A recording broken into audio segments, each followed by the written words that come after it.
नमस्कार. आपण आज आपल्या वैदिक ज्योतिषमधला एक फेनोमेना स्टडी करणार आहोत की एखादा ग्रह वक्री होतं म्हणजे एक्झॅक्टली काय होतं.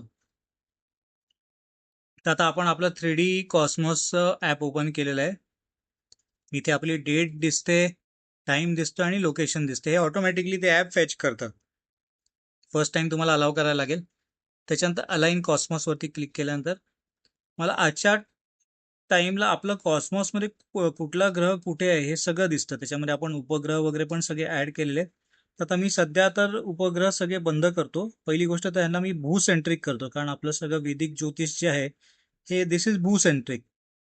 आणि उपग्रह मी बंद केले. मी नेपच्यून, प्लुटो, युरेनस पण ऑफ करून टाकतो. मी सिक्रेट स्टार्स पण ऑफ करून टाकतो. आता आपल्याकडे बेसिकली आपले 7 ग्रह आहेत आणि त्या ग्रहांची आपल्याला पोझिशन दिसते. आणि in the centre we have अर्थ.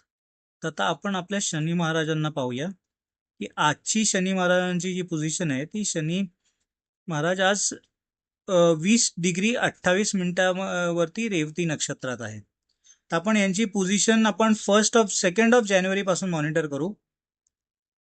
आता मी मंथ चेंज केलं, जानेवारी.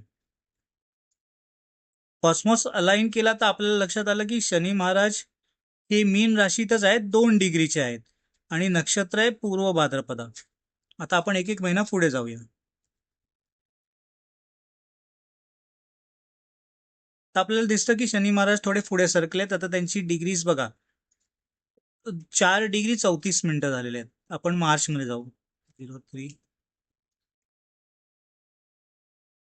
राईट. अजून ते थोडे पुढे सरकलेत.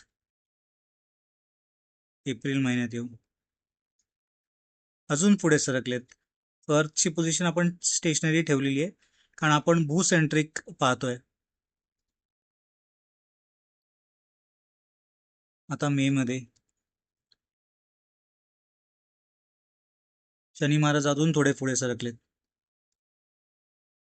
जून, त्यांची डिग्री बघा 15 झालेली आहे मे मध्ये.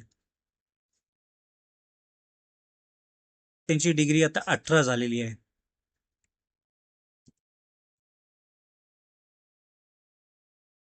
आता त्यांची डिग्री झाली 20. आता मी आजची तारीख घेतो, 08. तर ते तुम्हाला लक्षात येते का की थोडेसे मागे सरकलेत ते. आता आपण 9 मध्ये जाऊ, सप्टेंबर महिन्यामध्ये. तर आता तुम्ही पाहिलं तर त्यांची डिग्रीज आता कमी व्हायला लागलेल्या आहेत. आपण ऑक्टोबर मध्ये आलो. ऑक्टोबर मध्ये आता तुम्हाला क्लिअरली दिसते की ही has shifted back. He has not shifted back, rather earth is moving faster in its axis compared to Saturn.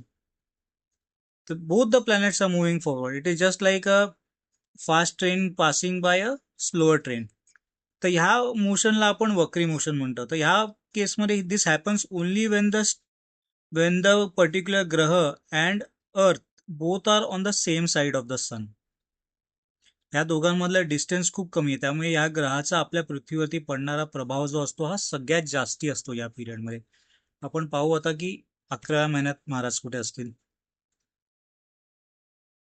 ते अजून 2 डिग्रीज मागे सरकलेले आहेत. तसंच आपण 12th मंथ मध्ये बघू, अजून मागे सरकलेले आहेत. तसंच आपण आता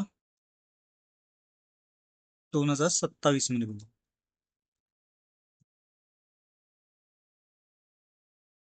अजून थोडेसे मागे सरकले. आता आपण पाहूया की त्यांची रेट्रोगेट मधून ते बाहेर कधी निघणार आहेत.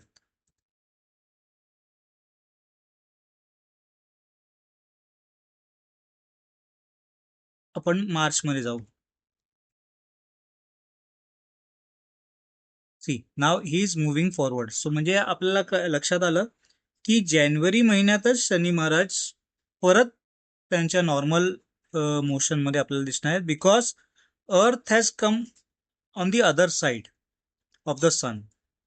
परत आपण एकदा बघू. आपण फेब्रुवारी महिन्यात जाऊ, 2027च्या. You see he is over here 16 degrees. जानेवारी महिन्यात येऊ, 14 डिग्रीजला आहेत. ही बरोबर आहे मोशन त्यांची. 2026ला आपण येऊ 12व्या महिन्यात. See now he has only slight deviation. का? कारण आता बघा तुम्ही इथे अर्थची जी पोझिशन आहे ती earth is starting to move on the other side of the sun, because of which Shani Maharaj will return back to its normal motion. तर आता आपल्याकडे सॅटेलाइट्स आहेत, आपल्याकडे सगळा इन्फॉर्मेशन डेटा आहे, त्याच्यामुळे आपण हे सहज पाहू शकतो. पण हजारो वर्षापूर्वी आपल्या महर्षींना हे कसं कळलं असेल, हाच प्रश्न माझ्या मनात नेहमी उद्भवतो. तुमच्याकडे उत्तर असेल तर तुम्ही नक्की सांगा मला. थँक्यू.